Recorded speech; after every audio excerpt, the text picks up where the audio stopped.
Alright, time to go over all of the exotic armor available for Titans. Each exotic will be rated on a scale of 1 to 10 in both PvE and PvP. A rating of 1 means it satisfies the very basic requirements of an exotic in that it's an exotic.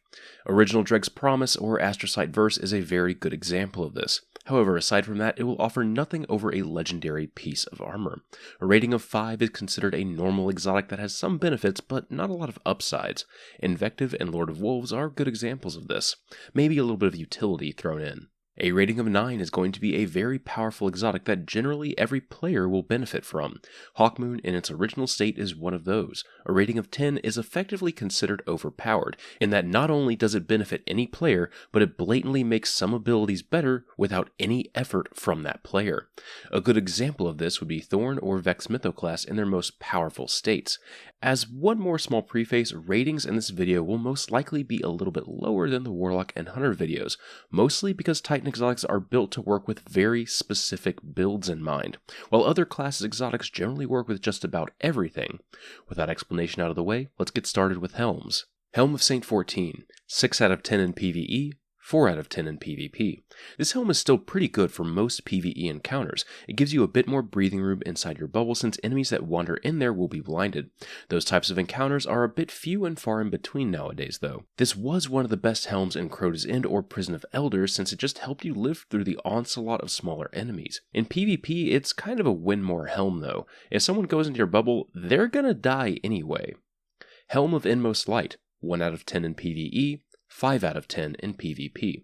This has always been more of a PvP-oriented helm since it allows you to double dip into some very PvP-oriented talents. There are plenty of better exotics out there for a PvP-focused Striker Titan though.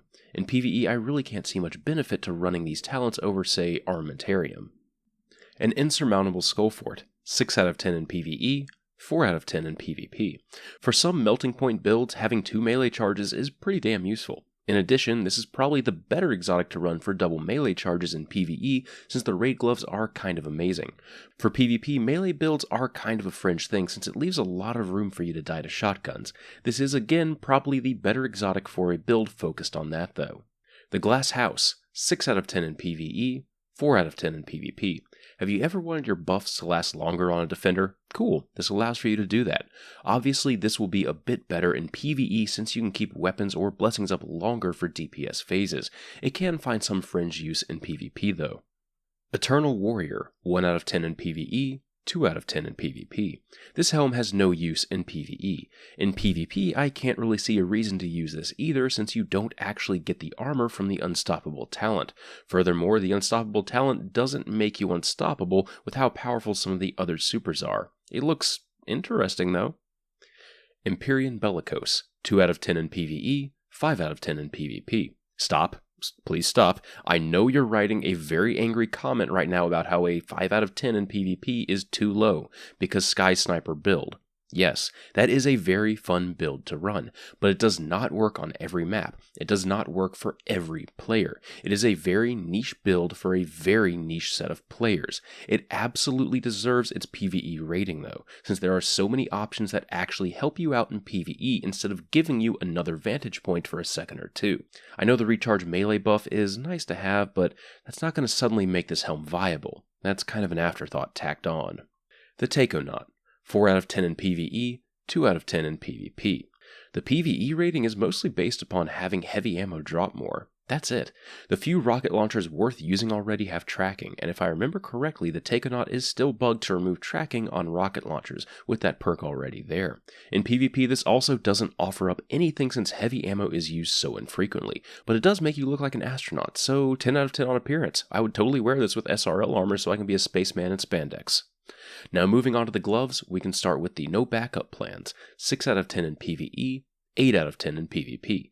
These used to be the laughing stock of Defender exotics, but when they got buffed a while back, they became the pillar that most Defenders are based on. Shotgun kills granting you an overshield means you can just be aggressive as hell in PvP and PvE. Aside from a few other exotics, I wouldn't really take these off my Defender.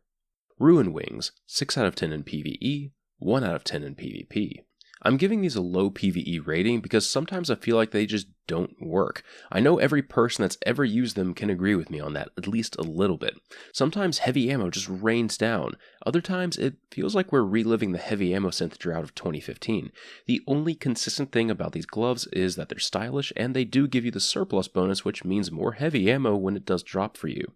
The ACDO Feedback Fence, 3 out of 10 in PvE, 7 out of 10 in PvP. In PvE, if you're letting stuff hit you enough for this to be useful, then we're going to have problems. In PvP, I still feel like these are a solid choice for someone wanting to do a melee build. Having multiple melee charges is nice, but being able to win every melee fight, since the feedbacks will basically punch someone again for free, is even better. The Immolation Fists, 5 out of 10 in PvE, 4 out of 10 in PvP. These will basically allow you to give your hammers tracking and explosive pyre. If that sounds appealing, great. If not, keep using whatever exotic works for you. I personally used the hell out of these when I did my black spindle carries. If there's an encounter with lots of grouped up enemies, then double dipping into hammer perks really helps out. Thagomizers, 6 out of 10 in PvE, 4 out of 10 in PvP. These are basically the same as the Insurmountable Skullfort, only they benefit strikers more since you get Amplify for free. It should also be noted that they do take up your glove slot, which could be used for the raid gloves, which are kind of strictly better since the heavy ammo is amazing. Moving on to chest pieces, we have the Crest of the Alpha Lupi, 5 out of 10 in PvE, 5 out of 10 in PvP. I always rate the Revive exotics as baseline 5. Making more orbs is great for group activities. Rezzing people faster is great for group activities. The Armamentarium, 8 out of 10 in PvE, 8 out of 10 in PvP. This has pretty much always been one of the best exotics for Titans. It grants extra special ammo and an extra grenade charge. Try as I might, I cannot take it off since its passive bonuses just outweigh almost every other exotic out there. You will always find this exotic useful. Twilight Garrison, 4 out of 10 in PvE, 9 out of 10 in PvP. I'm giving this its PvE rating because it does grant extra special ammo. Its PvP rating is there because it's just one of the strongest exotics for those that want to get more movement options for their Titan. I know Titans already have crazy speed with increased control jump, but this just takes it to another level. The hardest part about this exotic is just remembering that it's there. Eventually though, it becomes second nature with you and you can use it in really creative ways. I love watching competent Titans like Ninja with Noel play because they make me second guess my love for the Hunter class with their garrison usage. Moving over to the boots, we have the Mark 44 Stand-Asides, 3 out of 10 in PvE, 5 out of 10 in PvP. I'm giving these a low rating and completely recognize that they unnerf shoulder charge. The only problem is that shoulder charge in both PvE and PvP right now is really underwhelming. You don't get a lot of benefit from trying to use it, so the only real upside to these is the tighter turn radius while sprinting. Peregrine Greaves, 5 out of 10 in PvE, 2 out of 10 in PvP. If I'm going to use shoulder charge in PvE, I'm going to use these boots. They make shoulder charge do some much more impressive damage. In the right circumstances like Brawler plus Airborne plus Arcburn, you can basically one-shot some bosses. However, they should not be used in PvP, and they only get a 2 out of 10 there because it's hilarious to shoulder charge a roaming super sometimes. Dune Marchers, 3 out of 10 in PvE, 7 out of 10 in PvP. These are one of the biggest surprises to me in Rise of Iron. They are very fun. Very, very fun. Increased mobility is king in PvP, and unlike the Twilight Garrison, these grant some huge mobility boosts passively.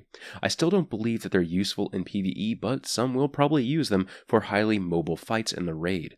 In PvP, I highly recommend you try these out if you want some nice bonuses to movement without too much time investment. And that does it for the Titan exotic tier listings. I hope you all found this video helpful, and please don't get too angry if I didn't rate your favorite exotic as high as you would have liked. This video is effectively my personal opinion, and you are very much free to disagree. Thank you for watching, and I'll see you next time.